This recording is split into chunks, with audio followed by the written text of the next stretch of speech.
네, 여러분 만나서 반갑습니다. 네.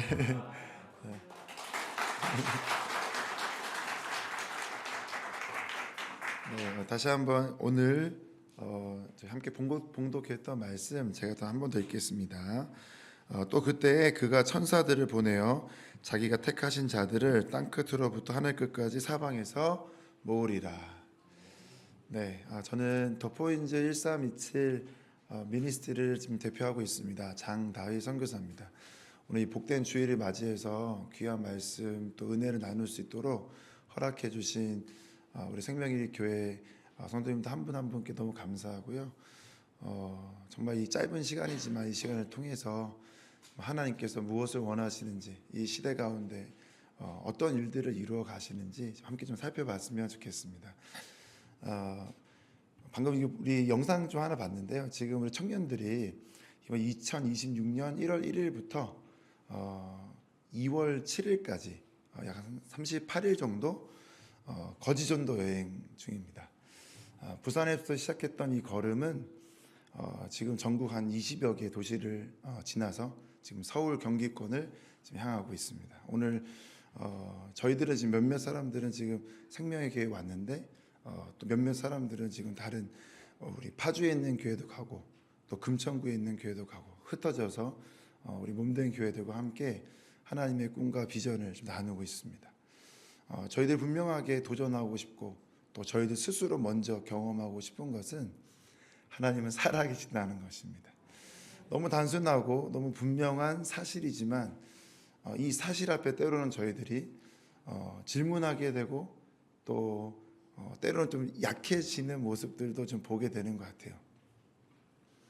우리 하나님 분명히 살아계신데 근데 불구하고 글자 안에서만 혹은 주변 사람들의 이야기에서만 듣게 되는 경우도 종종 있는 것 같습니다. 그 하나님을 좀 먼저 만나보자 몸부림치는 청년들이라고 생각해 주시면 될 것 같습니다. 저희들 하루 지금 생활비가 5,000원입니다. 5,000원으로 이제 먹고 자고 입고 이제 전체 움직이는데 지금까지 이제 살아있는 거 보시면 네, 하나님 살아계시죠? 네. 저희들이 이렇게 스스로 제안하는 이유는 정말 이 성경 말씀처럼 하나님께서 저희들의 걸음을 인도하시고 또 매일매일 만나와 매출하기를 더하시는가 그 하나님을 경험하고 싶은 마음에서 어떻게 보면 객기일 수도 있고 어떻게 보면 너무 지나치지 않았을까?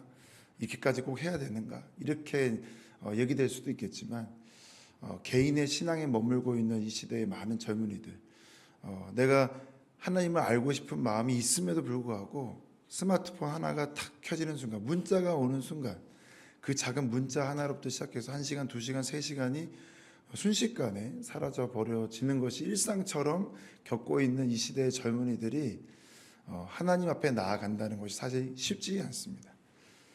이런 모든 주변 환경으로부터 스스로를 제한하고 절제하고 디지털 디톡스에서부터 시작해서 하루 아침의 시작을 말씀과 기도로 새벽을 깨우고 또 낮에는 거리에서 복음을 전하고 밤에는 우리 머무는 교회들에서 우리 살아계신 하나님의 역사하심을 나누고 지금 땅끝까지도 하나님께서 어떻게 일하시는지를 지금 전하고 소개하는 일들을 지금 하고 있습니다.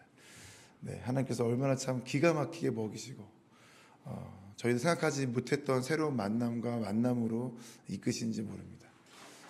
그래서 지금 우리 모든 청년들이 동일하게 고백하는 것은 우리 하나님이 참 좋으시구나. 지난 금요 철화 때도 저희가 이제 그 일산에 있는 한 교회를 좀 방문하게 됐습니다. 그 교회는 금요 철화가 좀 이렇게 많은 사람들의 참여로 아주 뜨거운 교회로 알려져 있습니다. 금요 철화 끝나고 저희들도 이제 산기도를 가게 됩니다. 그러니까 지금 매주 저희들이 머무는 교회들에 있는 청년들과 함께 산기도를 가자고 초청하고 저희들부터 먼저 그 산에 오르는데요. 그날이 기억하시는지 모르겠어요. 그날이 지금 이번 올 겨울 2026년 최대 한파 주의보가 터진 날입니다. 더구나 좀 기가 막히게 또 눈까지 이렇게 내린 날이었는데요. 그 교회는 또 뜨거운 또 기도가 있다 보니까 마치고 나니까 저희가 새벽 1시였던 것 같아요. 그래가지고 담임 목사님께서도 저희들 걱정하시면서 오늘 많이 늦었어. 산에 못 가겠지? 마치 산에 가라는 말처럼 저희가 들려가지고 네 가려고요. 어디 가냐고. 이 교회 근처에 산이 있어요. 산에 갔는데 이제 그 산 이름을 저희가 미처 체크를 못해가지고 나중에 알고 보니까 그 산 이름이 고봉산입니다. 네, 높을 고자예요. 무슨 뜻인지 아시겠죠? 네, 허벅지가 터지는 줄 알았습니다. 그래가지고 저희가 그 고봉산에 오르고 그 고봉산 그 전망대에서 도시를 바라보면서 우리들이 지금 무엇을 원하는가, 우리의 영혼은 무엇을 갈망하는가 다시 한번 하나님 앞에 부르짖는 시간을 가졌습니다. 우리들의 찬송 속에 주님께서 이 세상이 얼마나 아름다운지, 이 세상의 멋짐 속에 우리의 인생을 또한 얼마나 분명하고 놀랍게 또 이끌어 가시는지를 약속하시는 참 놀라운 시간을 겪고 돌아왔습니다. 이런 청년들의 걸음들이 지금도 계속 이어지고 있습니다. 조금씩 더해지고 입혀지고 있는 그 믿음의 역사가 우리의 기도도 바꾸어내고 있고 복음을 향한 우리의 태도도 점점 더 담대하게 거침없이 힘있게 주를 위해서 일어날 수 있도록 도전해 가고 있습니다. 그 짧은 여정 속에 이 귀한 만남이 준비되었습니다. 저희 지난주 강남역에서도 같이 우리 집사님들, 권사님들, 또 장로님들과 같이 전도했었거든요. 여기 바로 앞에서. 제가 지방에서 전도하면 어떤 분들은 막 지나가시다 멈추셔가지고 음료수를 주시기도 하시고 삼짓돈 이렇게 지어주시면서 아우 추운데 고생한다고. 그래서 저희 받으면서 너무 감사하고 고맙고 어떤 분들은 또 같이 찬양해 주시는 분도 계시고 여기 강남 왔거든요. 저희가 이제 물론 이제 서울이 어떤 곳인지는 익히 저희가 잘 알고 있지만 강남역에서 같이 저희들이 이렇게 전도하는데 어떤 분이 막 귀를 막으시고 하면서 이렇게 막 도망가시더라고요. 근데 이런 분들이 막 서너 명 경험하니까 저 전도하고 있는 저희 청년들 마음 안에도 갑자기 좀 긴장감이 불어넣어지고 우리가 지금 어디에 있는가, 우리가 지금 무엇을 하는가, 우리가 지금 어디를 바라보는가 다시 한번 좀 되짚어보는 그런 시간들을 갖게 되었습니다. 지금 우리가 있는 곳이 바로 서울입니다. 이 서울 한복판에서 하나님은 어떤 일들을 이루어 가실까? 이제 시작됐던 이 청년들의 걸음 속에 하나님께서 또 놀랍게 계시하실 줄 믿습니다. 우리 하나님은 살아계십니다. 아멘. 오늘 읽었던 이 말씀은요, 이 마지막 시대 때 어떤 일들이 이루어지는지에 대해서 주께서 말씀하신, 약속하신 장면입니다. 여러 가지 어려움도 있고 어두움도 있지만 결국 우리 주님 오실 때 땅끝에서부터 하늘 끝까지 택함을 받은 사람들이 모인답니다. 저는 이슬람권에서 사역을 했는데요. 저 이슬람권 선교사들은 많은 전도 속에 사실 한 사람의 구원을 기대하기보다는 그 경험으로부터 오는 실패감과 좌절감이 때로는 저희 마음을 가득 들어찰 때가 있습니다. 아무리 전도를 해도 예수를 믿지 않을 것 같고 또 믿어도 쉽게 흔들리는 그 영혼들의 삶을 볼 때 낙심도 가끔씩 찾아오는 것 같아요. 이 말씀은 바로 그 선교사들에게 한 가지 분명하게 교훈하는 것이죠. 우리들의 경험보다 더 분명하게 약속이 제시되어 있는 겁니다. 그 땅끝에도 택함 받은 사람이 있다는 겁니다. 이 택함은 무엇을 의미하겠습니까? 먼저는 예수 믿는 생명에 대해서 얘기하지 않겠습니까? 땅끝에도 있다. 더 놀라운 것은 그 택함 받은 개개인의 생명들이 모인다는 거예요. 이것을 위해서 우리 주님은 천군 천사까지 보내신답니다. 한 사람의 구원을 위해 하늘이 움직인다는 거예요. 그 구원이 모이고 더해지는 이 교회의 탄생을 위해 하늘이 움직인다는 것입니다.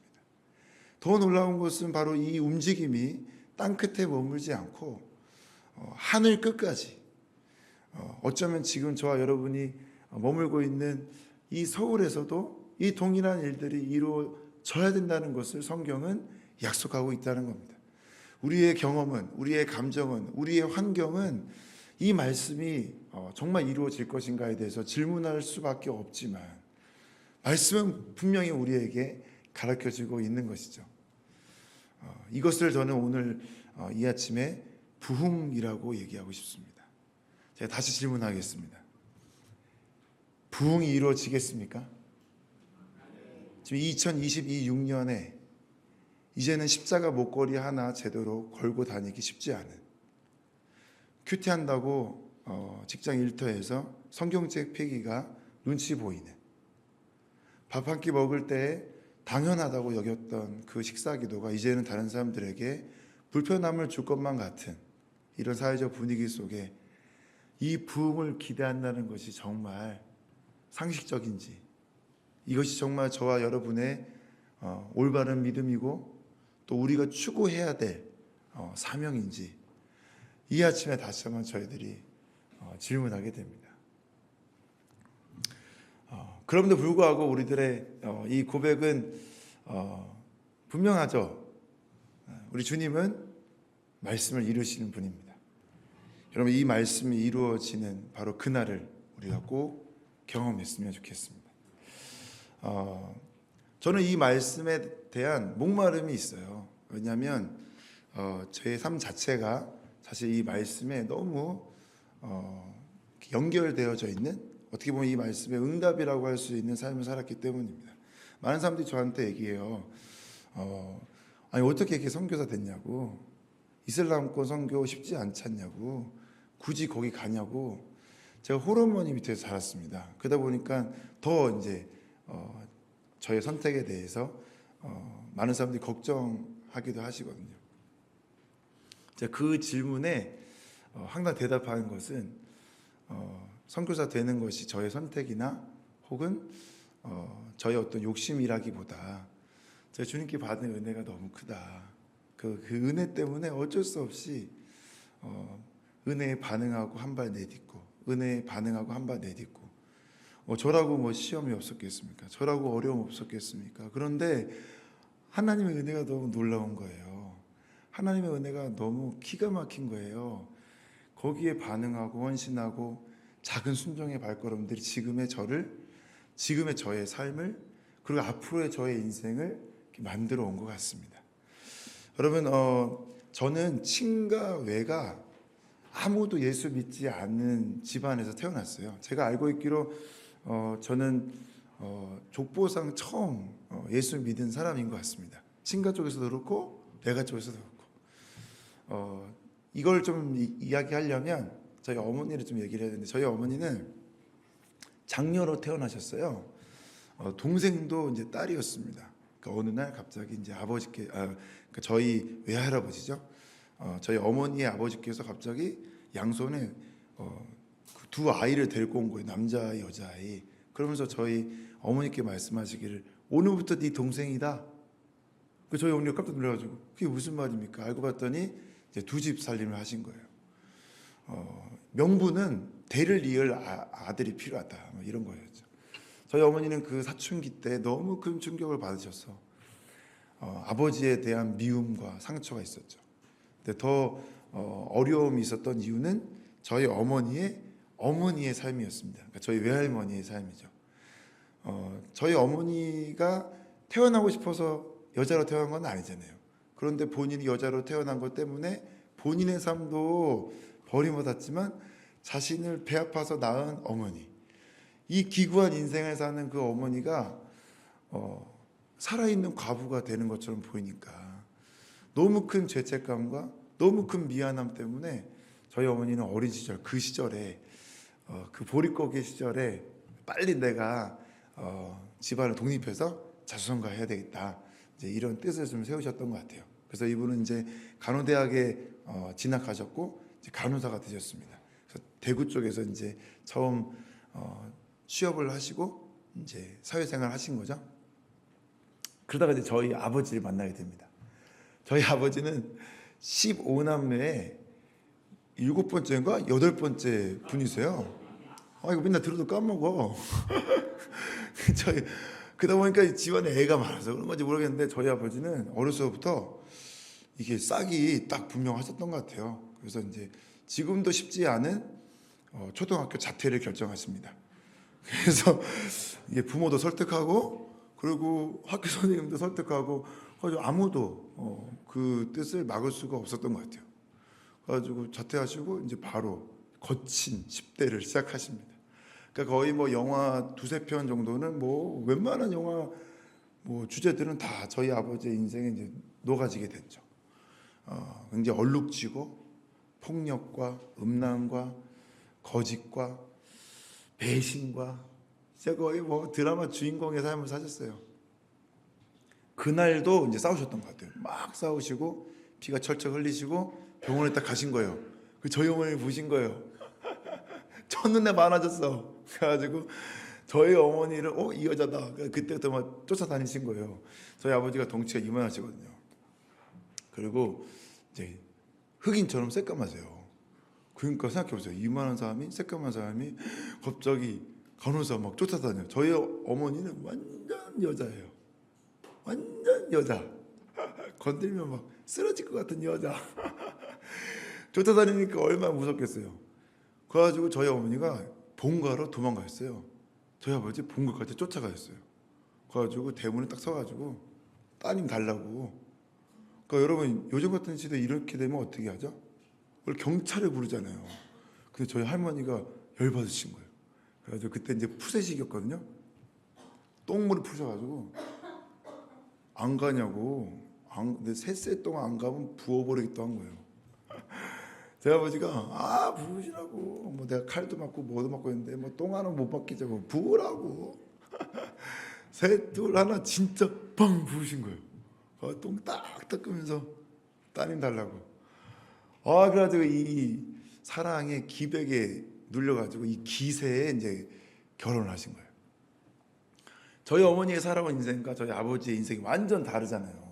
그러니까 이 불타는 사랑에 진짜 불타버린 거예요. 그래가지고 집안이 난장판이 돼가지고 저희 어머니께서 이렇게는 안 되겠다 해가지고 어려운 상황에 자꾸 내몰리게 되신 거예요. 제가 쌍둥이입니다. 저 같은 애가 또 있어요. 그러면 안 되나요? 죄송한데 여자인데 상상하시면 안 됩니다.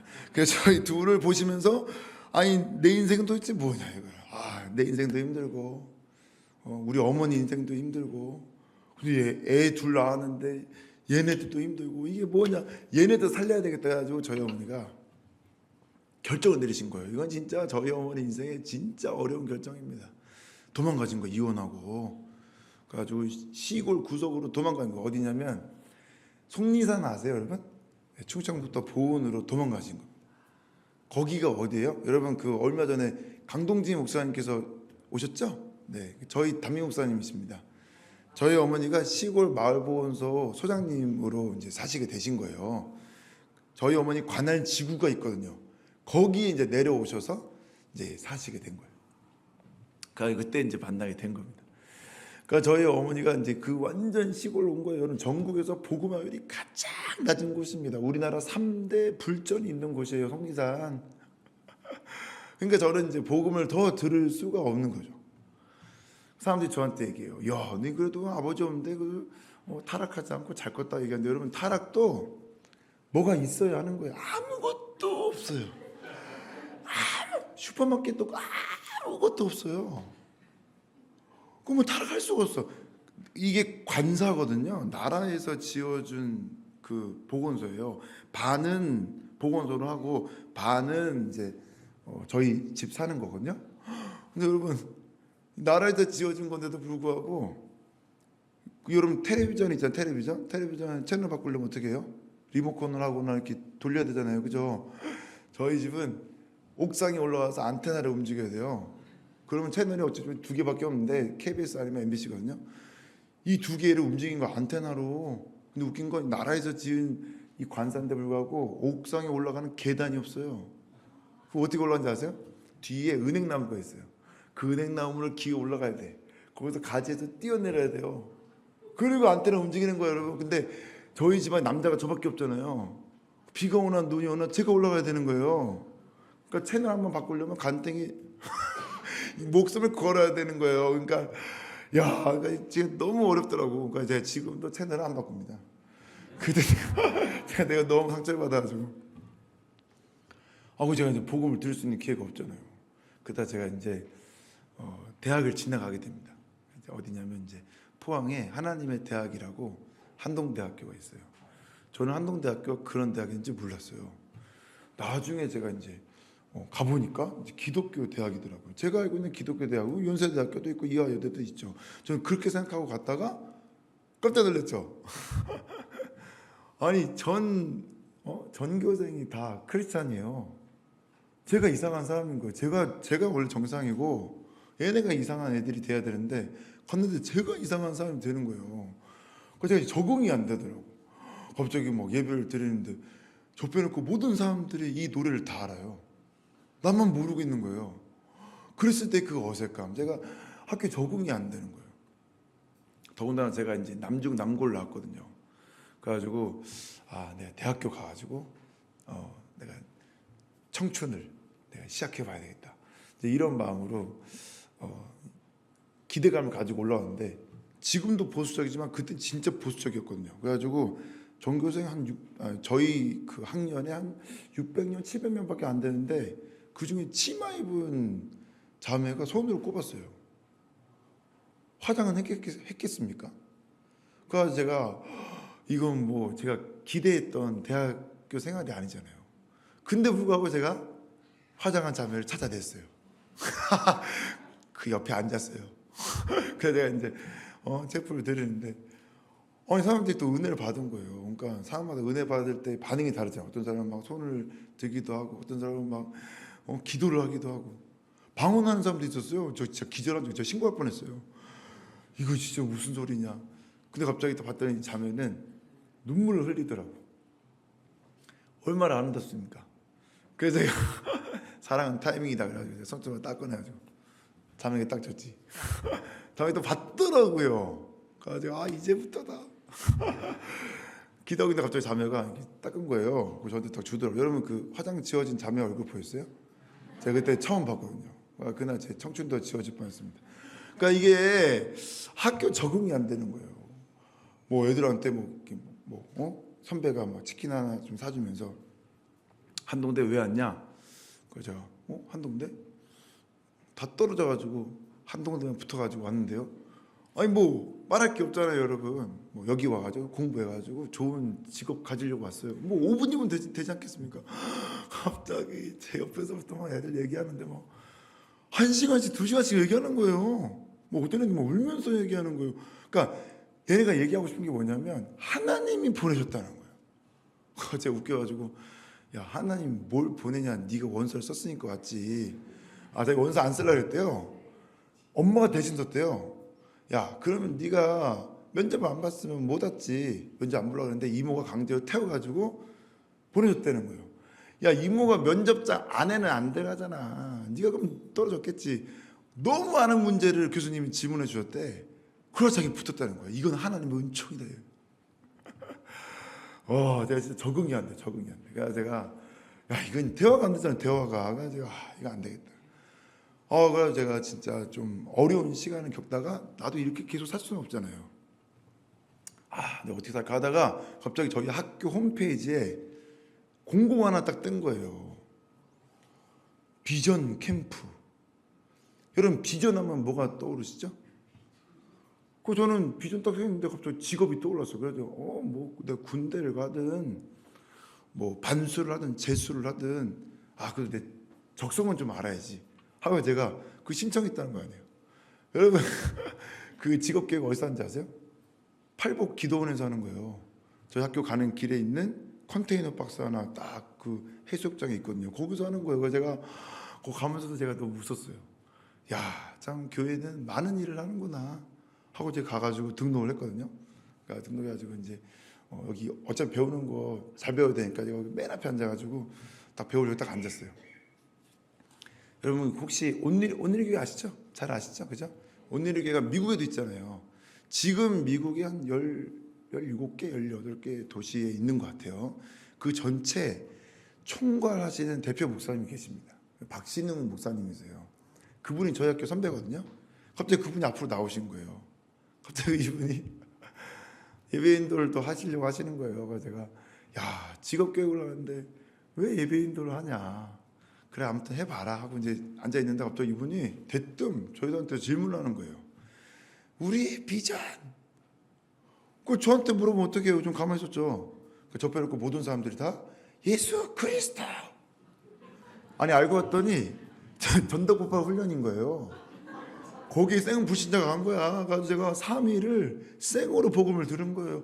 여러분 전도폭발 훈련의 하이라이트가 뭔지 아세요? 현장 전도예요. 저 뭐 전도 올라가는 거 제가 웃겨가지고 저 불신자인데요. 근데 갑자기 거기 이제 둘둘 셋셋 나가는데 어떤 누나가 짝이 없는 거예요. 그래서 제가 할 수 없이 이제 그 누나랑 전도를 나가게 된 거예요. 이 누나가 전도를 하는데 포항에 가시면 환호 해맞이 공원이라는 데가 있어요. 잘 만들어진 공원입니다. 거기서 이제 이 누나가 전도를 하시는데 아니 전도하는 것도 아니고 안 하는 것도 아니고 좀 그런 거예요. 그래서 저도 모르게 한마디 탁 나온 거예요. 누나 2박 3일 동안 뭐 배웠어요? 근데 갑자기 누나가 좀 화가 나신 거예요. 갑자기 저한테 그러시는 거예요. 야 그럼 네가 전도해. 누나 저는 불신자예요. 야 니도 2박 3일 동안 배웠으니까 배운 대로 해. 그래서 제가 이제 전도를 하게 된 거예요. 근데 제가 뭐 해본 적이 없으니까 이렇게 뭐 어떻게 할까 뭐 하다가 어떤 아저씨가 나중에 알고 보니까 이분이 신문소에서 일하시는 분인데 자기 가족들이 나왔더라고요. 그래서 제가 이제 뭐 이렇게 안녕하세요 처음 뵙겠습니다 이렇게 인사를 해야 되는데 저도 뭐 처음 하니까 어떻게 된지를 모르잖아요. 그래서 저도 그냥 대뜸 물어봤죠. 아저씨 예수 믿으세요? 근데 아저씨가 이제 제가 아무리 이렇게 당돌하게 얘기를 해도 아저씨가 우리가 알고 있는 익숙한 반응이 있잖아요. 나 불교예요. 나 교회 가봤어요. 나 바빠요. 다음에 얘기해요. 뭐 이게 반응이 있잖아. 반응이. 갑자기 그분이 저한테 그러시는 거예요. 너는 믿냐?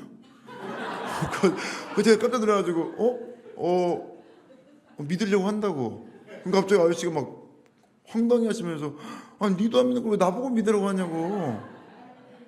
알고 봤더니 이분이 군대에서 성경을 3독을 하신 분이에요. 제가 무슨 얘기를 하겠어요. 갑자기 저를 앉혀놓고 너 기독교 알아? 너 앉아봐 하더니 갑자기 저한테 막 그때부터 막 기독교 욕을 하시는 거예요. 이래서 문제고 저래서 문제고 막 너무 공감이 되잖아. 맞아요. 그래가지고 막 대화를 한 거예요. 한 1시간. 그래서 갑자기 이분이 1시간 대화를 했는데 저한테 그러시는 거예요. 야 내가 영접해야 되겠다. 그래서 제가 영접이 뭐예요? 네가 얘기한 예수 내가 믿겠다고. 아니 아저씨 지금까지 예수님 욕했잖아요. 그게 아니고 한번 생각을 해봐봐. 어떻게 예수 안 믿는 애가 와가지고 예수 믿으라 그러냐. 신이 있는 것 같다. 영접 어떻게 해요? 네가 가지고 온 전도지 뒤에 있다.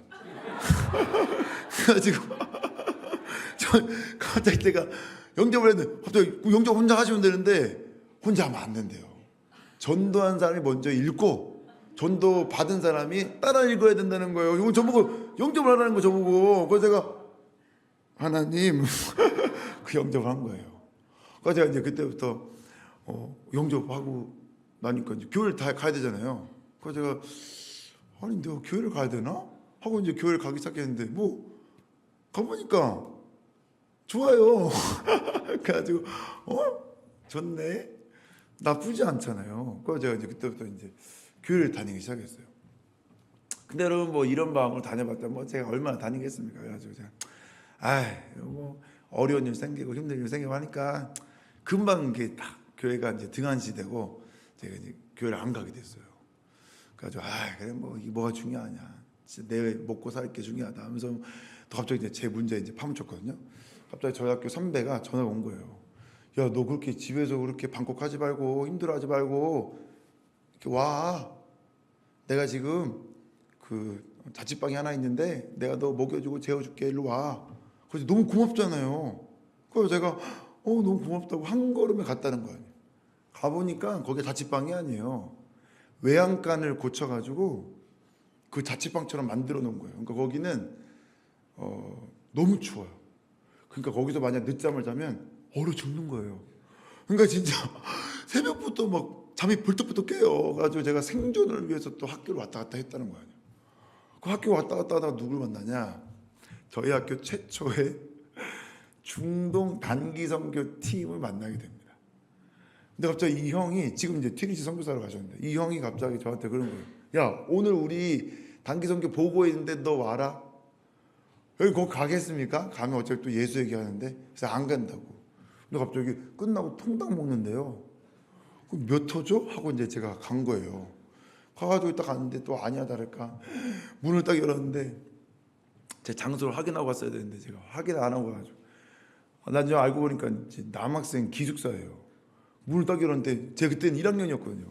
완전 제가 20살 파릇파릇 문 딱 열었는데 막 복학생 형들이 막 8명이 앉아가지고 너 왔냐? 하면서 막 이러니까 얼마나 무섭겠어요. 문 닫을 뻔했어요.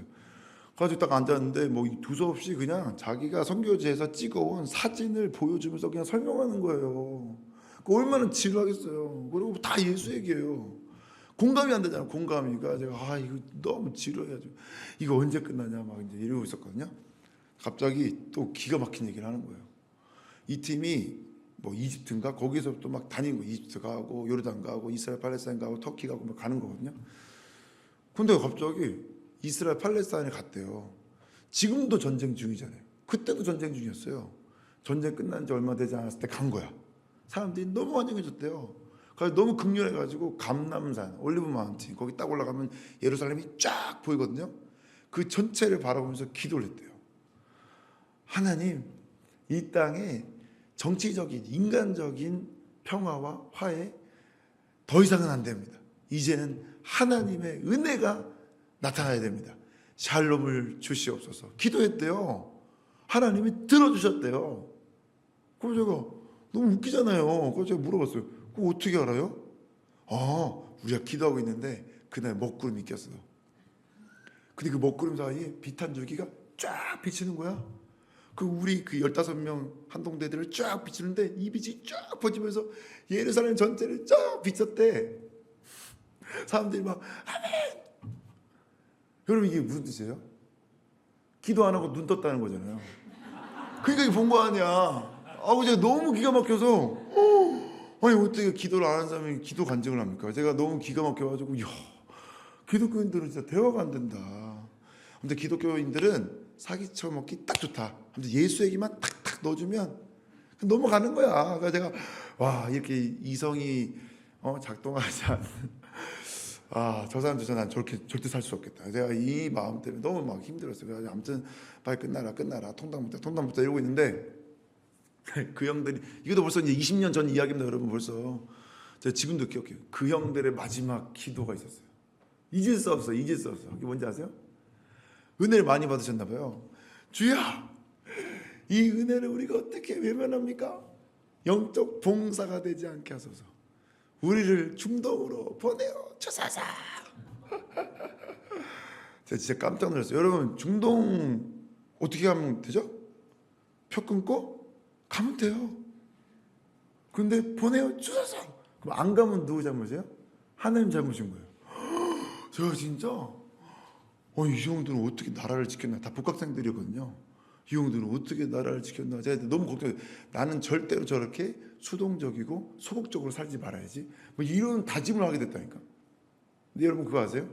거기 모인 사람 8명인가 그랬거든요. 그 중에 5명이 선교사입니다. 진짜 주님은 그 기도를 들으셨어요. 근데 저는 사실 이제 공감이 안 되죠. 그러니까 이게 뭐냐 막 이제 이런 마음이 있었어요. 난 안 되겠다. 이거 빨리 끝나라 막 이러고 있었거든요. 근데 갑자기 생각 하나가 탕 지나갔어요. 그게 뭐였냐면 저 형들의 저 말도 안 되는 기도도 하나님이 들어주시면 왜 나 같은 사람은 안 도와주시지? 아버지 없이 이 정도 컸으면 잘 컸는데 좀 도와주시지. 이 생각이 딱 들었어요. 그 순간 말씀한 거에 좀 생각이 났어요. 갑자기 제가 이제 교회를 다녀가지고 좀 들은 게 있었나 봐요. 죄 때문인가? 그 생각을 딱 하는 순간 갑자기 제 마음과 생각에 지금까지 한 번도 생각해 보지 않았던 사건들, 제 인생의 이야기들이 막 들어차기 시작하는 거예요. 예를 들어 제가 중학교 때 일인데 제 친구 중에 조석재라는 친구가 있어요. 근데 이 친구가 저희들 사이엔 좀 약간 이슈가 있었어요. 그게 뭐였냐면 지금 목이 길어요. 얼굴도 길거든요. 그러니까 얘는 기린이냐 말이냐 약간 저희들 안에 약간 이슈가 있었던 친구거든요. 근데 얘한테 제가 천재교육 국어 40서를 빌렸어요. 이걸 빌려가지고 제가 이제 숙제를 하려고 하는데 교무실 지나가다가 들은 거예요. 아, 이번 시험에 천재교육에서 낼까? 이걸 제가 들은 거예요. 이걸 돌려주고 싶지 않잖아요. 그래서 그 친구한테 거짓말을 했어요. 야 친구야, 내가 그거 어디다 두냐? 야 진짜 미안하다. 아야 시험 가까우잖아, 빨리 찾아. 아야 알았어. 그리고 이제 제가 시험 공부하고 바로 돌려주면 좀 그러니까 약간 인터벌을 두고 그 다음에 제가 딱 돌려주면서 아이 되게 생생내네, 야 찾았어 하면서 줬거든요. 여러분 이거 죄입니까? 이건 추억이지. 여러분 이건 추억이죠. 이게 어떻게 죄입니까 여러분? 그렇죠? 그렇다고 해주세요. 다 그러시면서 지금 이 정도 쭉 다 있으시잖아요. 저는 한 번도 이거를 죄라고 생각한 적이 없어요. 그날은 달랐어요. 멋지게 추억으로 포장되어 있는데 그 포장지 딱 떼보니까 거기 누가 있어요? 비에 젖은 생기처럼 한 아이가 엉엉 울면서 쓰레기통 옆에 있는 거예요. 버림받을까 봐. 누구였죠? 네, 그게 저였습니다. 저는 어려서부터 남들에게 피해를 끼치지 않으려고 많이 노력했던 것 같아요. 그리고 다른 사람들 뭐라도 어떤 거라도 잘하려고 많이 노력했던 것 같아요. 왜냐하면 아비 없는 자식이라는 얘기를 듣고 싶지 않았어요. 넌 아버지가 없어서 그래. 넌 아버지 없으니까 그렇구나. 이 말을 듣기 싫었던 것 같아요. 그래서 저는 열심히 노력했던 것 같아요. 제가 잘하든 못하든 관계없이 기회만 주어지면 어떤 주제, 어떤 분야도 열심히 했던 것 같아요. 열심히 하니까 제가 시골에서 살다 보니 약간의 성취와 보람이 좀 있었던 것 같아요. 그리고 제가 성장해 가면서 저는 이 감정을 잃어버렸던 것 같아요. 한 번도 제 진짜 감정과 진짜 제 삶을 직면해 보지 않았던 것 같아요. 작은 성공과 주변의 칭찬과 나름대로 만족이 있다 보니까 어느새 잘 포장되어진 한 아이의 인생이 저의 삶인 것처럼 착각한 채 성장해 왔던 거예요. 근데 사실 제 깊은 내면에 있었던 감정은 두려움이었습니다. 내가 언젠간 버림받겠지. 내가 언젠간 이 주변 사람들로부터 버림받는 시간을 가질 거야. 그렇지 않으려면 강해져야 돼. 그렇지 않으려면 이겨야 돼. 잘해야 돼. 성공해야 돼. 실패하면 안 돼. 근데 이 마음이 제 인생을 짓눌렀던 것 같아요. 저는 한 번도 이 감정을 대면해 보지 못했어요. 이것이 삶인 양, 이것이 저의 인생인 양 살아왔던 거죠. 그날은 달랐습니다. 그 큰 제 진짜 감정을 만나는 순간 무너져 버렸어요. 결국은 내 삶을 사람들이 알게 되겠지, 보게 되겠지. 나는 버림받을 거야. 꼬리가 길면 밟히잖아. 버림받은 내 인생 어떻게 하지? 이 두려움이 그날 제 감정과 생각을 완전히 무너뜨려 버렸어요. 눈물이 터지고 그 절망 속에서 막 고민하고 고뇌하고 있었거든요. 그래서 막 제가 뒹굴고 있는데 갑자기 옆에서 중동으로 보내요. 주소서 기도했던 그 형들이 갑자기 얘 왜 이러냐 이거 저한테 오셔서 다시 한번 복음을 전해 주셨습니다. 로마서 5장 말씀인데요. 로마서 5장 7절 8절 말씀입니다. 의인을 위하여 죽는 자가 쉽지 않고 선인을 위하여 용감히 죽는 자가 혹 있거니와 우리가 아직 죄인 되었을 때 그리스도께서 우리를 위하여 죽으심으로 하나님께서 우리에 대한 자기의 사랑을 확증하셨느니라. 저희가 알고 있는 하나님의 사랑은 우리에게 속한 어떤 것으로 증명되었기 때문에 주께서 우리를 택하신 것이 아니었습니다. 우리가 오히려 하나님께 가까이 갈 수 없던, 오히려 가장 멀리 떨어졌던 원수일 때 당연히 우리가 사망 권세 앞에 놓일 수밖에 없고 지옥에 갈 수밖에 없고 스스로 그 구렁텅이에서 벗어날 수 없는 절망 속에 있을 때 주님이 오히려 우리를 택하셔서 우리를 건져 올리신 바로 그 복음을 우리가 알게 되었다는 겁니다. 한 번도 세상 어떤 교육기관과 그 어떤 철학가의 입에서도 이런 엄청난 사랑에 대해서 우린 들어본 적이 없습니다. 그날 제 인생을 파고들었던 이 복음은 저에게 흔들리지 않는, 변하지 않는 하나님의 사랑을 말씀하셨습니다. 요한일서 4장 10절 말씀입니다. 사랑은 여기 있으니 우리가 하나님을 사랑한 것이 아니요 하나님이 우리를 사랑하사 우리의 죄를 속하기 위하여 화목제물로 그 아들을 보내셨습니다. 아멘. 우리가 하나님을 택한 것이 아닙니다. 우리가 하나님을 사랑한 것이 아닙니다. 하나님이 우리를 사랑하셨어요. 그래서 어떤 상황과 어떤 실수와 어떤 실패에도 우리를 향한 하나님의 사랑은 흔들리지 않습니다. 단단한 바위와 같이 저와 여러분의 삶을 지켜내시는 능력이 되시는 겁니다. 이 복음을 그날 만나게 된 거예요. 정말 놀랐죠. 깜짝 놀랐습니다. 그리고 그날 누가 가르쳐 준 것도 아닙니다. 제 영혼이 반응했어요. 하나님, 한평생 노력해서 효도란 이름으로 나의 인생을 위해 열심히 달려왔지만 그 결과가 죽음이고 사망이라면 아버지, 더 이상 이제는 그렇게 살고 싶지 않습니다. 오늘 이 새롭게 얻은 사랑, 새롭게 시작되는 이 삶, 하나님을 위해서 살고 싶습니다. 하나님, 나의 삶을 받아주십시오. 아멘.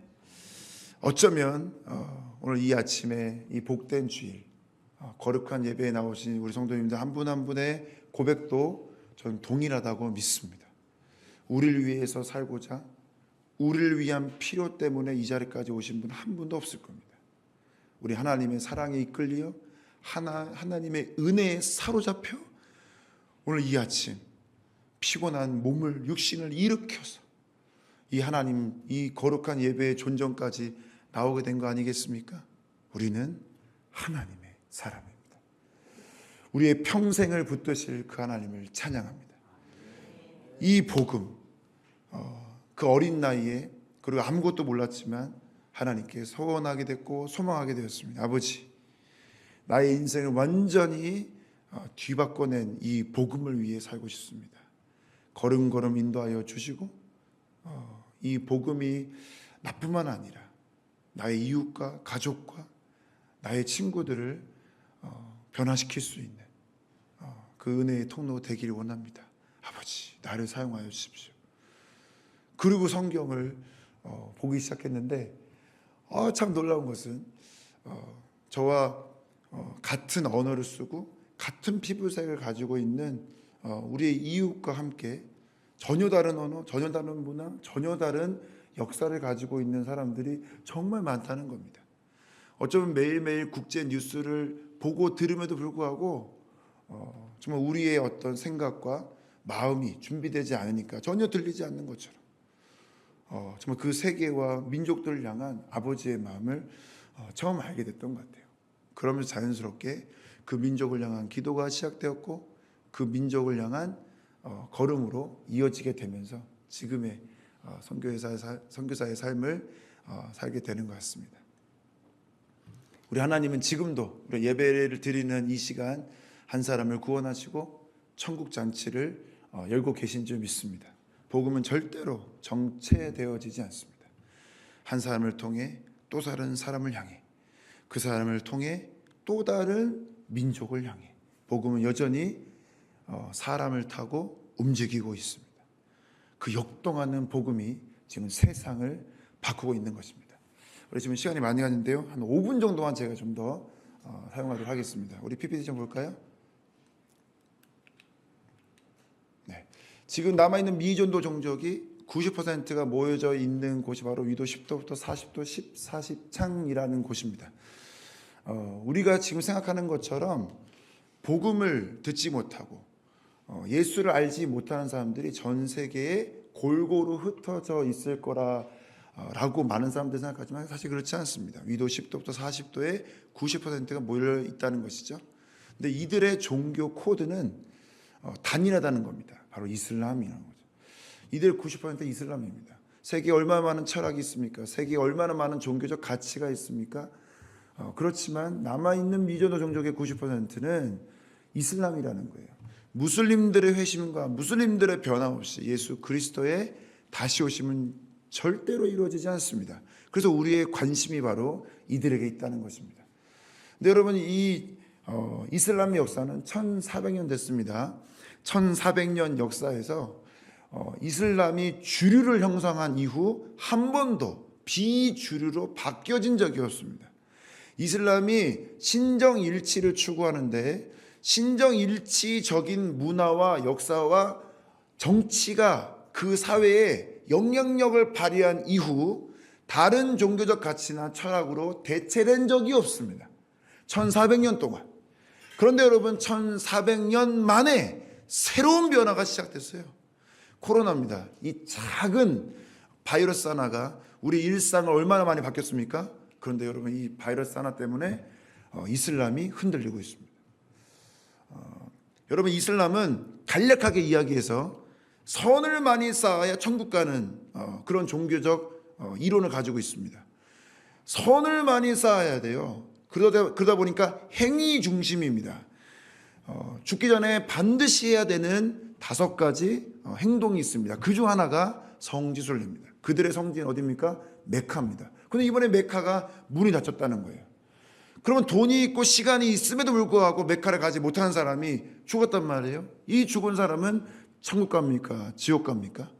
이거에 대해서 어떤 신학자도, 이슬람 신학자도 논평을 하지 않습니다.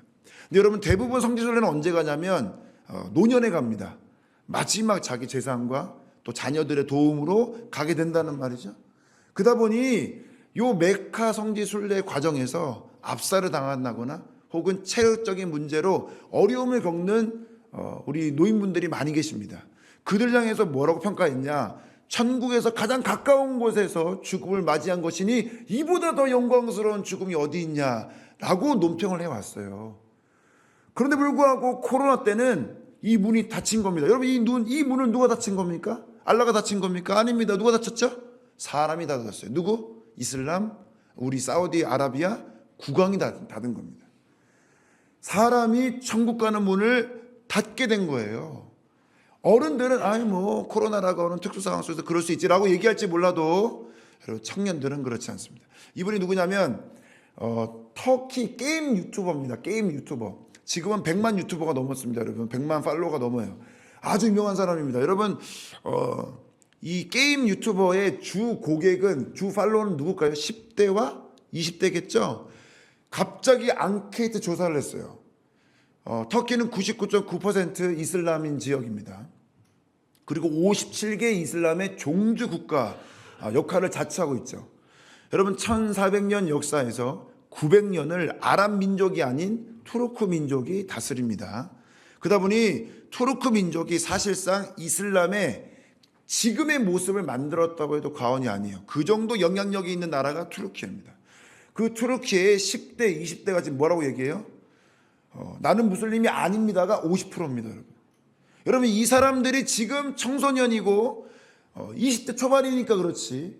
만약 이들이 사회의 주된 계층으로 등장하기 시작한 이후, 지금은 소비층이지만 문화를 생산해내는 계층으로 성장하면, 앞으로 5년, 10년 뒤가 되면 어떤 이슬람 사회가 될까요? 지금 우리가 알고 있는 이슬람 사회와 전혀 다른 사람들, 무슬림들을 만날 수 있다는 겁니다. 더군다나 여러분, 이 아제르바이잔도 99.9%인데 여기에 미국에서, 이게 실명을 얘기해도 되는지 모르겠지만, 미국의 28살 청년 선교사, 백인이 선교사로 파송을 받았어요. 근데 이분이 현지 언어 습득이 조금 어려움이 있었던 것 같아요. 영어를 주로 이제 사용하면서 이제 사역을 하는데, 어떻게 사역을 할까 고민하던 중 갑자기 이분이 인스타그램을 개설한 겁니다. 매주 화요일 복음을 듣고 싶은 사람 아무나 와라. 50명씩 모입니다. 여러분, 이슬람권에서는 대부분 가정을 중심으로 신고받거나 혹은 주변 사람들의 핍박을 피해서 가정과 관계 중심인 이 소극적인 전도가 주를 이룹니다. 적극적으로 공개적으로 하지 않아요. 근데 50명씩 모입니다. 100% 청년, 주일에는 90명씩 모입니다. 주일 예배가 90명. 그런데 여러분, 이 90명을 어떻게 목회를 합니까? 언어가 안 되니. 그래서 이슬람권에서는 찾아볼 수 없는 일이 시작됐습니다. 뭡니까? 목사님을 찾아서 청빙을 했어요. 우리 생각에는 당연한 거지만 여러분, 이건 이슬람권에서 1400년 역사에서 청빙받아 교회가 개척되어지고 부흥하는 사례는 결코 100건 이상 되지 않습니다. 1400년 역사에서. 이건 정말 극히 최근에 일어난 놀라운 일이죠. 근데 여러분, 통계는 더 기가 막힙니다. 잘 보이시는지 모르겠어요. 라틴 아메리카 같은 경우는 1970년에 비해서 2015년, 지금 10년 전이죠. 몇 프로 부흥? 600% 부흥합니다. 아프리카는요, 여전히 가난하고 여전히 빈곤하지만 여러분, 이 아프리카에서 크리스천들이 지금 600% 부흥하고 있습니다. 전 세계에서 가장 많은 크리스찬이 살고 있는 대륙이 아프리카입니다. 이 가장 많이 살고 있는 이들이 퍼센테이지로 600%를 부흥하고 있다니까. 여러분, 아시아는요, 남아있는 미전도 종족의 90%가 아시아에 있잖아요. 지금 14, 13. 그런데 불구하고 한꺼풀 열고 들어가 보니 800% 부흥입니다. 우리 주변과 나의 경험과 지금 우리 사회가 복음에 대해서 냉소적이고 소극적인 것처럼 보일 뿐이지, 이걸 조금 더 세계적으로 본다면 하나님이 가장 열심을 내시고 하나님이 가장 한 영혼 한 영혼을 파고들면서 복음의 일들을 이루어가는 시대가 언제다? 지금입니다. 지금입니다. 지금은 부흥의 시대입니다. 이 부흥의 시대에 단순히 지켜보는 자로 머물지 않고 오히려 그 부흥의 동역자로, 기도자로 우리 하나님과 함께 하시는 저와 여러분이 되었으면 좋겠습니다. 우리 좌우에 계신 분들께 우리 마지막으로 격려하시면서 한번 같이 고백할까요? 지금은 부흥의 시대입니다. 네, 아멘. 같이 우리 마지막 말씀을 읽고 마치겠습니다. 시작. 하나님이 그들로 하여금 이 비밀의 영광이 이방인 가운데 얼마나 풍성한지를 알게 하려 하심이라. 이 비밀은 너희 안에 계신 그리스도시니 곧 영광의 소망이니라. 아멘. 하나님은 멈춰 계시지 않습니다. 그분은 지금도 일하십니다. 우즈베키스탄 여러분 얼마나 많이 들으셨습니까? 그렇죠? 지금 한국에 유학생 노동자들 매 턴마다 2,000명씩 3,000명씩 막 들어옵니다. 대단한 숫자가 지금 한국을 방문하고 있어요. 여러분, 이 우즈베키스탄 사실 3년 전에 처음으로 66권 전체 성경을 모국어로 읽기 시작했습니다. 그 전까지는 쪽복음이었어요. 신약만 읽거나 구약의 일부 책들을 모국어로 읽었을 뿐입니다. 여러분, 여전히 지금 66권을 자기 모국어로 가지고 있는 민족은 전 세계 모든 민족이 아니에요. 그럼에도 불구하고 지금 이 성경이 그들의 손에 쥐어지고 있다는 겁니다. 말씀이 육신이 되신 예수 그리스도, 그분은 일하십니다. 그분은 지금도 신실하게 일하십니다. 그 하나님의 일하심이 땅끝에서만 이루어지는 것이 아니라 하늘 끝까지 호흡하는 모든 민족이 존재하는 도시와 나라마다 계속되어지고 있다는 것입니다. 이 부흥을 가까이에서 목격하고 동참하는 저와 여러분 되기를 원합니다. 지금 기도했으면 좋겠습니다. 하나님 감사합니다. 우리는 섬김의 대상이라고 받고 또 약속이 필요를 요청하는 곳이다, 복음이 요청되는 곳이라 여겼지만 아버지께서는 오히려 그 어두운 땅에서 빛의 역사, 영광의 이야기들을 펼쳐가고 계셨습니다. 할렐루야. 그 살아계신 하나님과 동행하는 우리 모두가 되게 하여 주시옵소서. 감사하며 예수님의 이름으로 기도합니다. 다 함께 일어나셔서 주님께 봉헌하도록 하겠습니다.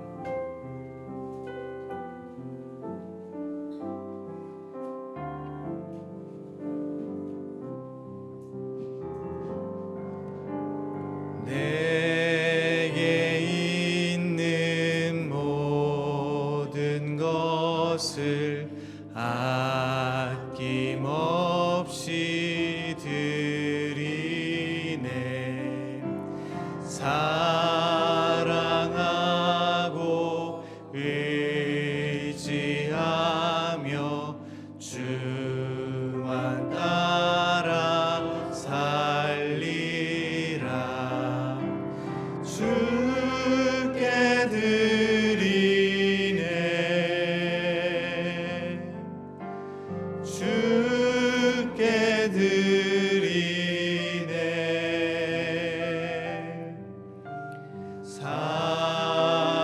사랑하는 구주 앞에 모두 드리네. 주님, 주님 앞에 모든 것을 드립니다. 저의 모든 삶에 허락하신 물질의 일부를 드림으로 저의 삶은 주님의 것임을 온전히 고백하게 하여 주시옵소서. 저의 삶을 받아 주시옵소서. 가난한 과부와 같은 헌금과 같은 정성을 다한 헌금을 드린 성도님들의 삶을 주님 아시오니 그들의 삶을 채워주시고 돌보아 주시옵소서. 특별히 오늘 드려진 헌금이 생명일교회가 또한 더포인지 선교팀이 하나님 나라를 세워져 가는데 귀하게 쓰이게 하여 주시옵소서. 이제는 우리 주 예수 그리스도의 은혜와 아버지 하나님의 사랑하심과 성령의 교통하심이 오늘 예수님의 십자가로 인하여 사방에서 이곳으로 모인 모든 성도님들의 머리 위에와 가정과 생업 위에 그리고 이 나라의 모든 교회와 더포인지 선교 사역 위에 영원토록 함께 하시기를 간절히 축원하옵나이다. 아멘.